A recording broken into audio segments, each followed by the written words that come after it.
In order to marry into the same family as my best friend, I recklessly flirted with the cold, aloof eldest son of the Compton family. Little did I know, he was a hopeless romantic. Rumors spread that I was playing him. Furious, he snapped. So what if it's a game? You can't break me. Welcome to History channel. Subscribe to follow all our latest adventures. Story begins. Oh, how the sky fell for me that day. My best friend, my sister in everything, was actually getting married. I wasn't her most important person anymore. In the bridal dressing room, I clung to Aurora Gilbert in my bridesmaid dress, sobbing uncontrollably. What if your husband treats you badly? What if your mother-in-law bullies you? Are we never going to see each other again? Don't leave me, please, I wailed. Aurora stroked my hair, a mix of exasperation and affection in her eyes. Gemma, I'm just getting married, not being exiled. Besides, we're still in the same city. Why are you acting like this is the end of the world? But am I still your most important bestie? I asked, my voice small. Aurora nodded with a smile. At that moment, Jeremy Compton walked in and took Aurora's hand. You look stunning, he murmured. I rolled my eyes, retreating to the side, glaring at him like a father would at his daughter's suitor. From the moment I met Jeremy Compton at a party, I disliked him. Just as a father instinctively dislikes the man trying to take away his little girl. And sure enough, this little weasel quietly stole my best friend away. I watched him, seething, half tempted to smash a vase over his head and drag Aurora to run away with me. Sensing the murderous vibes behind him, Jeremy glanced back at me, smirking as if to say, "You're the third wheel here."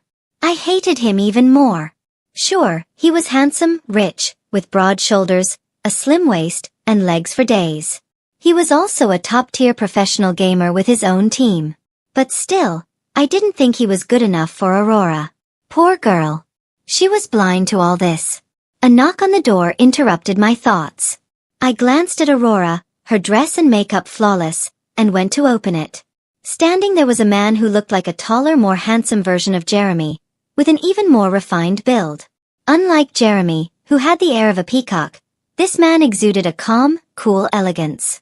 Jeremy, who had been puffed up with pride, suddenly became as meek as a lamb in front of this man. Hey bro, he greeted respectfully. Oh, so this was Jeremy's older brother, Daniel Compton, the best man today. Daniel nodded at Jeremy before his gaze fell on me. Aurora walked over, smiling brightly. Gemma, this is Daniel, Jeremy's brother. Daniel, this is my best friend, Gemma Hadrell. You two will be walking together today. Daniel, cool and distant, simply nodded at me. Are you ready? The wedding is about to start. I was still lost in a daze, staring at him, but the word wedding snapped me out of it. I quickly checked Aurora's appearance one more time. She was perfect. The wedding went off without a hitch, except for the fact that I spent most of it bawling my eyes out in the corner. By the time the ceremony ended, I was a blubbering mess. She still remembers I love this brand of perfume, I sobbed. Jeremy let out an irritated tss. Aurora shot him a warning glare before coming over to console me. I hugged her tightly, still pouting. You better be happy with them, and if Jeremy mistreats you, tell me. I'll make him pay. Jeremy, standing beside us, was visibly annoyed. All right, that's enough. Stop crying already, he grumbled. Fine, but let her stay with me tonight, I demanded. Jeremy's face darkened, pulling Aurora protectively behind him. Aurora, worried about me, glanced at her brother-in-law. Daniel, could you take Gemma home? Jeremy turned to Daniel with pleading eyes, clearly desperate for his help. Daniel, ever composed, nodded coolly. On the ride home, I stared out the window, lost in thought. The Compton family was wealthy and well-mannered. Jeremy might be a bit arrogant, but he was young, successful, and undeniably handsome. Aurora wasn't making a bad choice marrying into their family. And yet, something still didn't sit right with me. Daniel, focused on the road, said nothing, maintaining his usual air of cool detachment. Suddenly, the car came to a sharp stop. His hand shot out to brace me, preventing me from being jolted forward. It was to avoid an elderly pedestrian crossing the street. Turns out, He's a decent guy after all. A thought popped into my head.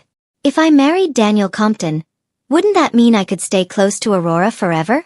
So, are you single? I asked. Daniel shot me a surprised glance before responding with a simple yes.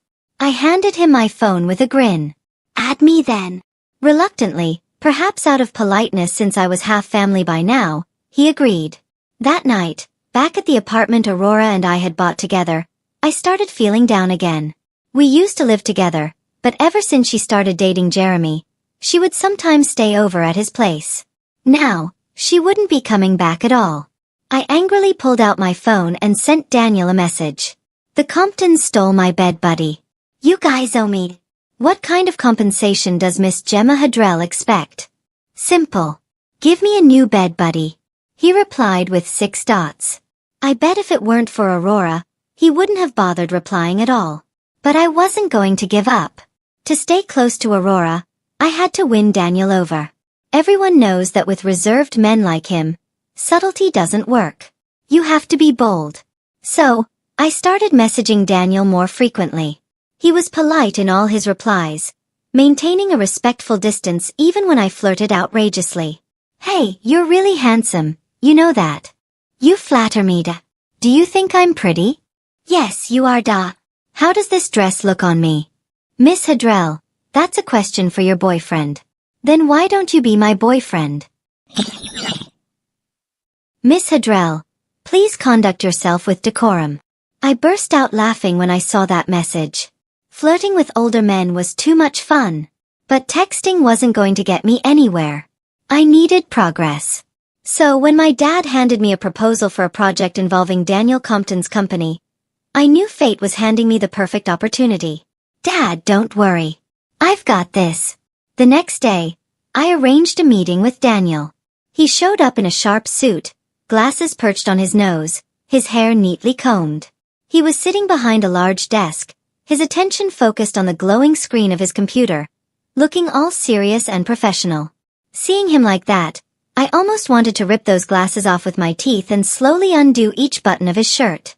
I shook my head, trying to clear away the steamy thoughts that were clearly a result of binge-reading romance novels. Mr. Compton, long time no see. Daniel looked up, momentarily surprised, then offered a faint smile. Oh God. He was going to kill me with that smile. Miss Hadrell, you're quite young to be managing such a large project. Your father must trust you a great deal. Did he really think I was just some girl who spent all her time crying on Aurora's shoulder? Mr. Compton, you flatter me. His expression tightened for a moment but quickly returned to its usual calm. During the meeting, I was all business, completely professional. Not a single flirtatious word escaped my lips as we discussed the details. But when we shook hands at the end, I pulled him close and whispered in his ear. You look so handsome when you're serious. I wonder if you're just as focused in bed. His ears turned bright red, and I walked away, satisfied. For the next few days, I gave him some space. He was the kind of guy you couldn't chase too aggressively. Plus, I was genuinely busy. My father was getting older and starting to pass on some of the family business to me and my brother. This project was huge, and I couldn't afford to mess it up. It was past midnight when I finally left the office that day. Exhausted, I didn't dare drive home, so I pulled out my phone to order a ride. No one was accepting the fare. Just then, a sleek Maybach pulled up in front of me. The window rolled down, revealing none other than Daniel Compton. Get in, he said. I didn't hesitate, sliding into the passenger seat. Working late, Miss Hadrell? I massaged my temples, sighing. You guys needed the proposal urgently, so I had to stay late. And you? Why are you out so late? Had dinner with some colleagues.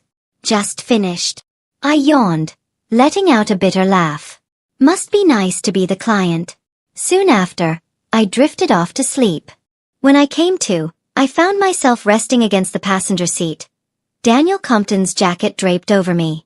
He sat beside me, wearing a crisp white shirt, eyes closed as he leaned back in the driver's seat, seemingly at peace. In his sleep, he looked softer, less distant. The soft glow of the streetlight bathed his face in a warm hue, highlighting his flawless skin, which appeared smooth like warm jade. I couldn't help but think, How tempting it would be to take a bite. The night air carried a subtle tension, and the cozy confines of the car only made the moment more intimate. The scent of Daniel's jacket lingered, clean and refreshing, like pine after a snowfall. My ears felt warm. Sensing my gaze, Daniel opened his eyes. Without his glasses, he looked less guarded, more approachable. I had to stop staring. Any more of this, and I wouldn't be able to sleep tonight. Clearing my throat, I quickly broke the silence. Thank you for tonight, Mr. Compton. I should get going now. I handed back his jacket and reached for the door handle, but just as I opened the door, he caught my hand. Gemma Hadrell, why haven't you texted me lately? His voice was quiet but firm. Startled, I turned to look at him. Ha! He let go of my hand, his usual cold expression returning. Never mind. Get some rest. Later, after showering and settling into bed, his words replayed in my head. I chuckled. Such a little tease. Picking up my phone, I sent him a message. Hey, handsome da. Good night da. A moment later, he replied. Good night da. The next day, I slept in until the sun was high in the sky. After handling a few work tasks, I headed to the airport to pick up Aurora and Jeremy from their honeymoon. To my surprise, Daniel was there as well. I raised an eyebrow. You came to pick them up? He coughed awkwardly. What's so strange about that? I didn't bother responding and focused on watching for my best friend. Not long after, Aurora emerged with Jeremy trailing behind, pushing their luggage. I rushed forward and wrapped Aurora in a tight hug. You're finally back. I missed you so much. I missed you too. I brought you so many souvenirs. Plus some makeup and bags from the duty-free shops. You're the best, I said, blowing her a kiss from afar. Jeremy's expression changed the moment he noticed Daniel. His eyes darted between the two of us, and he pointed accusingly at his brother. This can't be real. Did he find out about the car I secretly bought? Daniel ignored him and calmly took the luggage from Jeremy. As we walked to the parking lot, Aurora naturally stuck by my side. Jeremy cleared his throat, looking at her longingly. Aurora, my brother's car is this way. Oh, you go ahead with him, Aurora replied casually. Gemma and I are going to grab some food. Just leave me the pink suitcase. It has all the stuff I brought for Gemma. Turning to Daniel, she added, thanks, bro. Jeremy's face morphed into that of a kicked puppy. Aurora, are you abandoning me already? Ugh, what a drama queen. Daniel, ever composed, suggested, it's already past noon. Let's all grab lunch together. We ended up eating together and then heading back to the apartment Aurora and I used to share. We had a blast trying on clothes, testing lipsticks, and checking out the bag she brought me, while the two brothers sat on the couch drinking tea. Peach oolong, the only thing I had on hand. By evening, Jeremy and Aurora's parents called, insisting they come over for dinner. Reluctantly, I bid my best friend farewell, but I noticed that Daniel lingered behind. Mr. Compton, are you not leaving? He glanced at me with his usual calm demeanor. I have a business dinner tonight. Care to join me? I crossed my arms, smirking. Are you asking me to be your date? Thompson will be there too, he replied, referring to the key player in our current business deal. Ah, so this was business, not pleasure. Give me half an hour. I quickly showered, changed, and did my hair. Before stepping out of the car at the hotel, I handed Daniel a small carton of milk. Don't argue. Just drink it. Linking my arm with his, we entered the banquet hall, and he introduced me to a few important connections. Despite my young age, I handled myself with poise, earning admiration from everyone. As the champagne hit me, I slipped away to a quiet corner and quickly downed a slice of cake to calm the burn in my stomach. Gemma Hadrell, what are you doing here? I turned to see my unfortunate ex, Ben Benson. Back in college, I had kept my identity as the Hadrell heiress a secret, and we dated during those carefree days. He later dumped me for a girl who rolled up in a BMW. Gemma Hadrell, are you here freeloading at this high-class event? Have you lost your mind? He must have seen me devouring the cake just moments earlier. Ben grabbed my arm, trying to drag me out. Hurry up and leave before you embarrass me. I yanked my arm free. What's our relationship? Why would I be embarrassing you? He sighed, playing the part of the patient ex. Gemma, I know you're not over me, but this isn't the place for your antics. I'm doing well now. I'm the project manager at Quancy Group. If you're struggling, I'll help you out, for old time's sake. Just go home, alright? Project manager, huh? Big title. So big that he didn't even report to me at year-end. Clearly, his BMW girlfriend hadn't done much for him. Before I could retort, Daniel appeared by my side. What's wrong? He asked. I rubbed my temple, feeling the effects of the alcohol. Nothing. Just ran into some sleaze. Thompson's here. Let me introduce you. I raised my champagne glass, smiling. Let's go. Ben blocked my path. Where are you going? Why would Thompson meet with you? All right, I almost forgot. Quancy Group was our competition, and Ben was here for the same reason. Swirling my drink, I stepped closer to him. I'm the general manager of Hadrell Enterprises and Daniel Compton's business partner. If Thompson won't meet me, do you think he'd meet you? You, the general manager of Hadrell? You? Ben sputtered. For once, you're right. Status does matter, Manager Benson. I pushed past him and followed Daniel. After the banquet, we rode the elevator down to the parking garage. That guy earlier, Daniel began. I sighed, rubbing my temples. An ex who cheated on me. Quancy Group is our competitor. He's the one handling their project. I smirked. You don't think I'd go back to him, do you? In these situations, don't people usually get a more impressive guy to pretend to be their boyfriend for revenge? I laughed, looking up at him.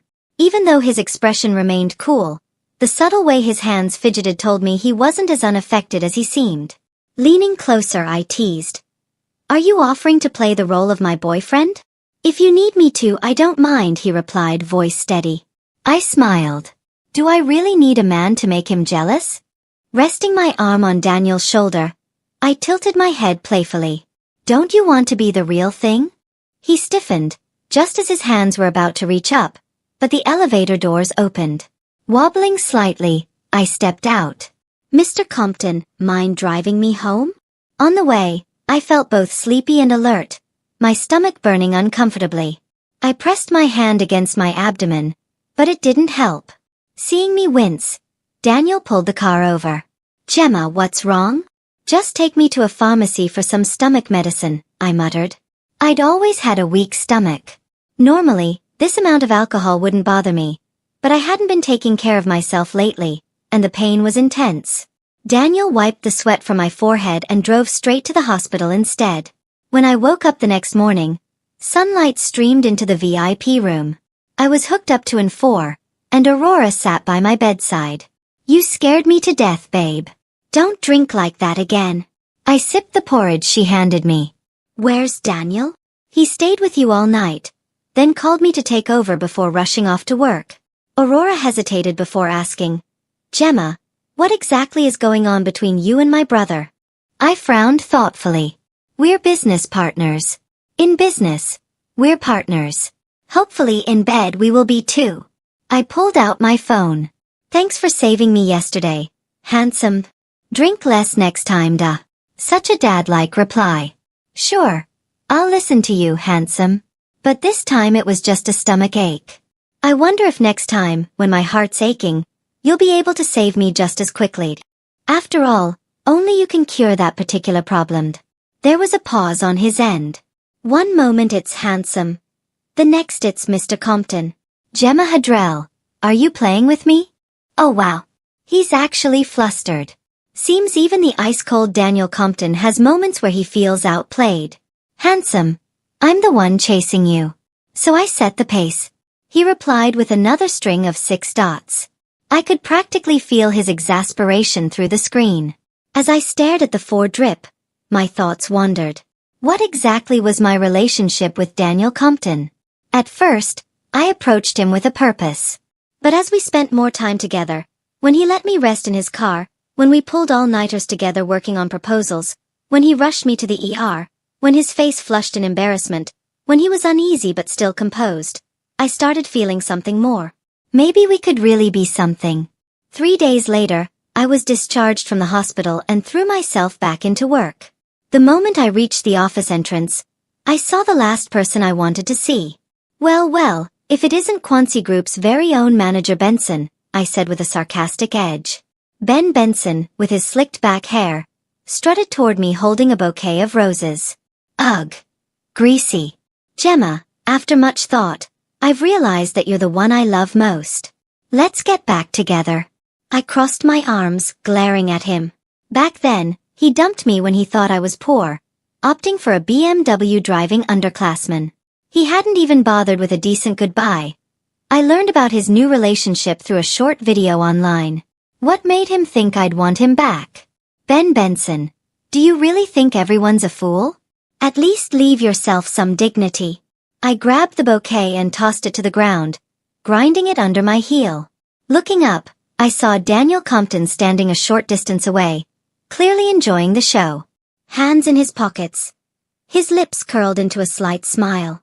I couldn't help but notice, if he entered the entertainment industry, he'd be worth a fortune. I beckoned Daniel over with a finger, and he sauntered up to me, still smiling. I looped my arm through his, heading toward the building. Ben Benson stepped in front of us. Gemma, are you leaving me for him? Ben Benson, after what you did, what makes you think I'd forgive you? And besides, I said, draping my arm over Daniel's shoulder, take a good look at him. Don't you think it's pretty reasonable to choose him over you? Daniel, still smug, adjusted his suit and offered his hand. Hi, I'm Daniel Compton. I rolled my eyes. Show off. No wonder Jeremy Compton turned out the way he did. Ben's eyes flashed with anger before he slunk away in defeat. I led Daniel into my office. What brings you here? He took a breakfast box from the secretary. Breakfast, he said, handing it to me. Inside were shrimp dumplings and millet porridge. Daniel rubbed the bridge of his nose awkwardly. Your sister-in-law said you love these shrimp dumplings from this place. Thanks. I didn't have breakfast anyway. I picked up a dumpling and offered it to him. Try one. He took a bite, and I quickly leaned in, biting off the other half from his lips. These are better than the ones I usually have, I teased. Daniel froze, caught between chewing and swallowing, utterly flustered. I turned on my computer, pretending not to notice. I've got a meeting with R&D in a bit, so I won't keep you, Mr. Compton. Daniel stiffly left my office. Later, we won over Thompson with our proposal, knocking Quancy Group out of the competition. As we celebrated the deal, my assistant whispered to me, Miss Hadrell, Mr. Compton is in trouble. It turned out someone anonymously reported to Thompson's company that Daniel Compton had falsified pricing and plagiarized the proposal. If Daniel couldn't clear his name, he'd face a massive penalty. His company, still young and not very large, wouldn't survive the hit. Even with his family's backing, his reputation in the industry would be ruined. Technically, our company could emerge unscathed. After all, we only delivered the product according to their specifications. As the company's general manager, I should stay out of it. But as Gemma Hadrell, I couldn't. Once I made sure our company's interests were secure, I announced a business trip and instructed everyone to keep their distance from both Compton and Quancy.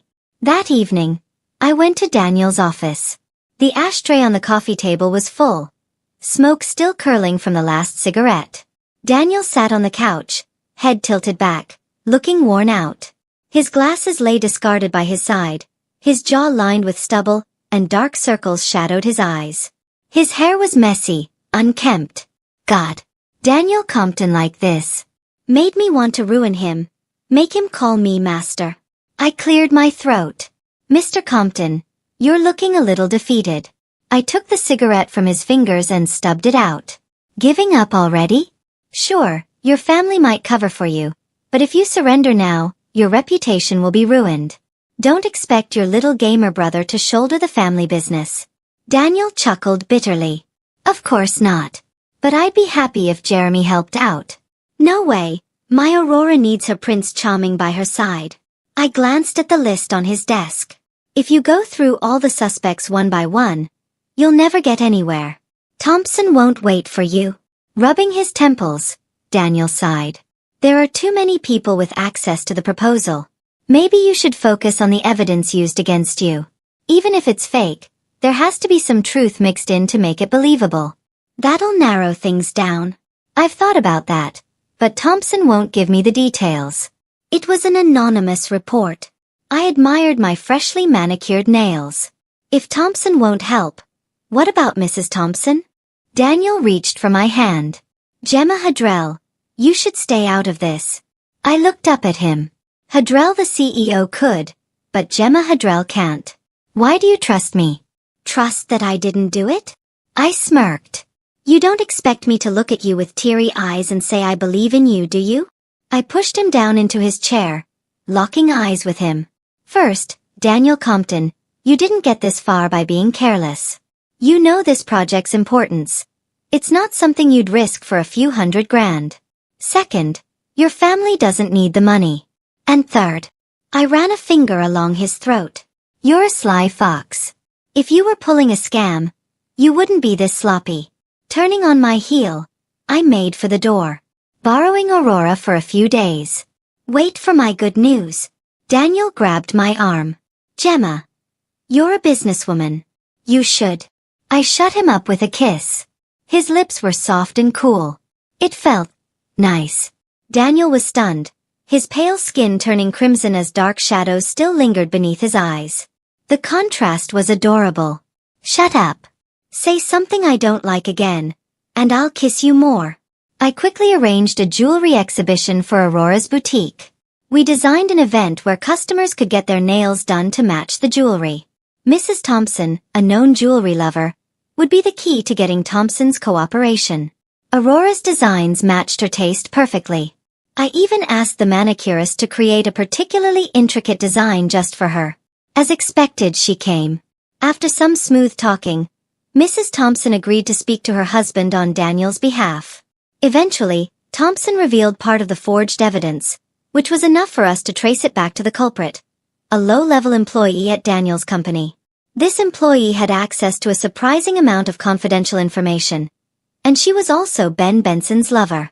While she couldn't understand the technical reports herself, Ben could, and he had helped her create convincing forgeries. In the end, both the employee and Ben were arrested. Daniel's company redid the proposal and pricing, and the collaboration with Thompson was back on track. At the victory party, Daniel drank too much. Jeremy and I had to work together to get him into the car. He was dead weight. Later that night, after a shower, I sent Daniel a selfie. Handsome, do I look pretty? I heard a knock at the door not long after, and when I opened it, there stood Daniel Compton, clearly drunk. A small smile played at the corner of my lips. He took the bait. Mr. Compton, you must have the wrong address, I teased. Should I call Jeremy to come pick you up?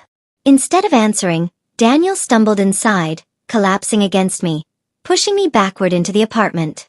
Gemma Hadrell, you're such a heartless woman. What exactly have I done to you? 1 minute you call me handsome. The next it's Mr. Compton. Daniel grabbed my hand, pressing it to his chest. You've made my heart race, and now you need to take responsibility. I pulled my hand away. Throw up on my carpet, and that's $2,000.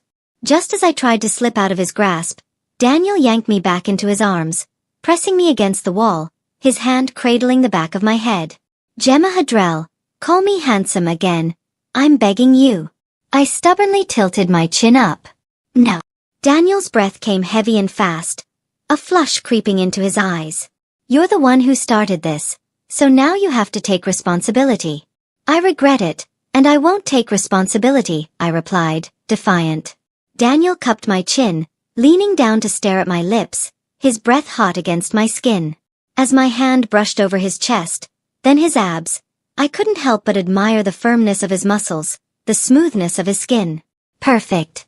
Absolutely perfect. I was certainly enjoying myself. God, what a rush.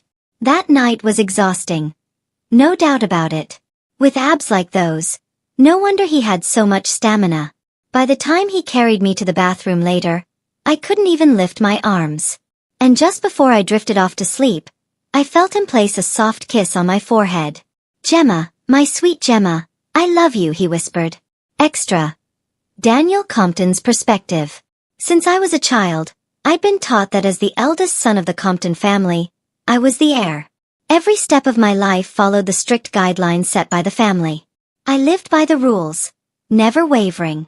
But I always envied my younger brother. He could live his life on his own terms. I thought that was how my life would always be, until I met Gemma Hadrell. She wasn't like the pampered daughters of wealthy families, bound by tradition. She was bold, daring, and did whatever she wanted. She wasn't like the shallow, spoiled women who threw money around. She was meticulous in her work, serious, and responsible. She wasn't like the rigid businesswomen I often met. Her thinking was sharp, insightful, always a step ahead. She wasn't like the hopelessly romantic, naive girls. She was logical, reasonable, and left no room for mistakes. She embodied both contradictions and balance. Serious and playful, rational and emotional. And I was utterly captivated by her. She was like a siren, pulling me toward her with an invisible string, drawing me closer and closer. She was like a net, trapping me, but I didn't want to escape. When my brother and his wife returned to the country, I knew Gemma would be there to pick them up. Somehow, I found myself at the airport too, just to catch a glimpse of her. Watching her from a distance, the secret joy bubbling inside me was overwhelming. Even just seeing her brought a sweetness to my heart. But I always wanted to get a little closer. Standing near her, I could smell the faint scent of her body wash, sweet and intoxicating, seeping into my very soul. Seeing her laugh and joke with my sister-in-law made me smile too. When she drank herself into a stomachache, it hurt me as well. It took me a while to realize it, but this was what it felt like to like someone. When I hit rock bottom and couldn't find a way out, I feared she wouldn't come to me, but I also desperately wanted her to. And when she appeared at my office, that secret affection I had hidden for so long turned into a flood of love. I knew I was done for, completely wrapped around her finger for life. She found the clues I needed. She stayed with me through the long nights, helping me comb through every detail. As a businesswoman, she skillfully distanced her company from the situation. But as Gemma Hadrell, she chose to stand by my side. How could I not love a woman like that? Extra. Married life. Daniel Compton stood at the top of the staircase in the Compton family's mansion, rubbing his temples. "Jeremy, can you please stop making your wife mad?" he called down to his younger brother. Jeremy sat on the steps below, sulking like a scolded puppy. "I didn't mean to upset her this time." "Well, every time you piss her off, I end up sleeping in the study." Jeremy looked up with a pout. "You forgot to buy a cake for your wife last time, and I had to sleep on the floor in the game room for 3 nights. Just then, Aurora's voice echoed from inside the house, on the verge of tears. "I don't care. I want a divorce." Daniel grabbed Jeremy by the collar, yanking him to his feet. "You've got 1 hour to make it right with her, or I'll cut off your allowance." "What? Why are you more worked up than I am?" Jeremy whined. "Because if your wife divorces you, Gemma will divorce me too. Those two are practically joined at the hip." The end. Thanks for stopping by. Subscribe and hit the notification bell so you don't miss out on any new videos.